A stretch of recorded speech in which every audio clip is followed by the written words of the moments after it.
It's an honor to be back in your city.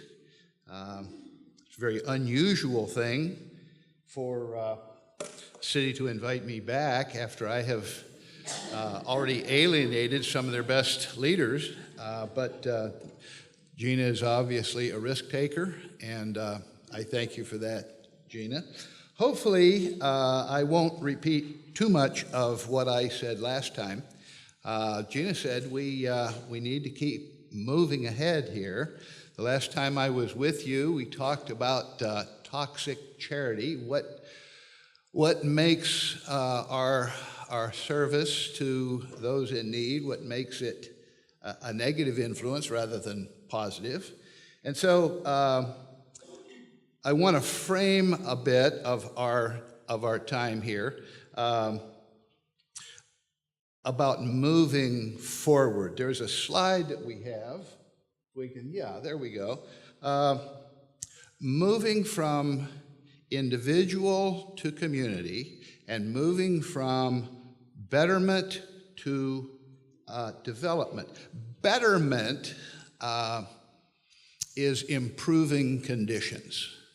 Somebody is hungry, we feed them. That improves immediate conditions. A hungry person comes in, we provide a meal. One of the difficulties with a betterment strategy is that if it repeats itself, it will tend to create some unhealthy dependency.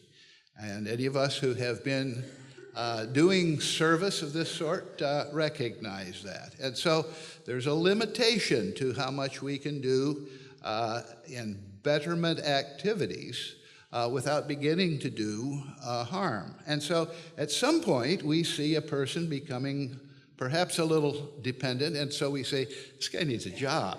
Well, he may not have the skills that would help him find a job, and so we shift kind of automatically to a development strategy that will teach a man how to fish and help him find the right kind of equipment so that he can have a job and be self-sustaining. So the move from betterment to development is a move toward dependency, from dependency toward independence.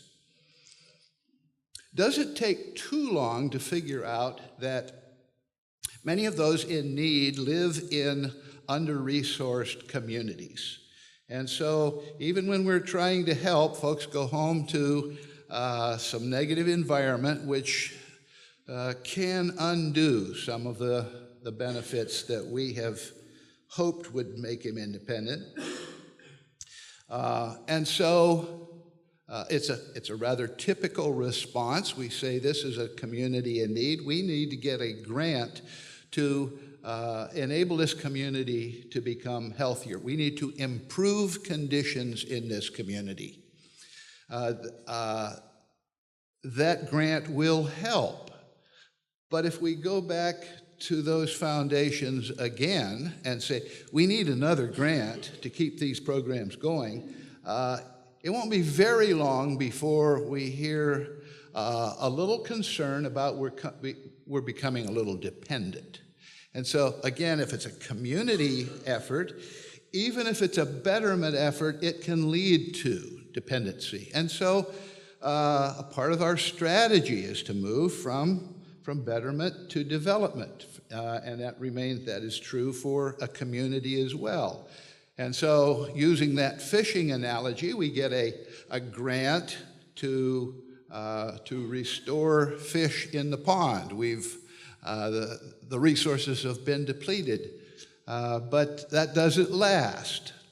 So to move to development, we need to get a loan to buy the pond so that the community can begin to control their environment. They can now determine how many fish can be taken out of the lake in any given day.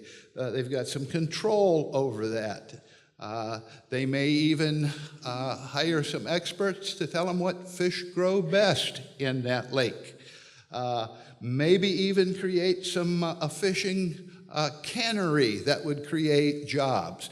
It's a shift from dependency to independence, from betterment to building capacity and muscle. That's a framework that I am using this morning to talk about our discussion together. Does that make sense?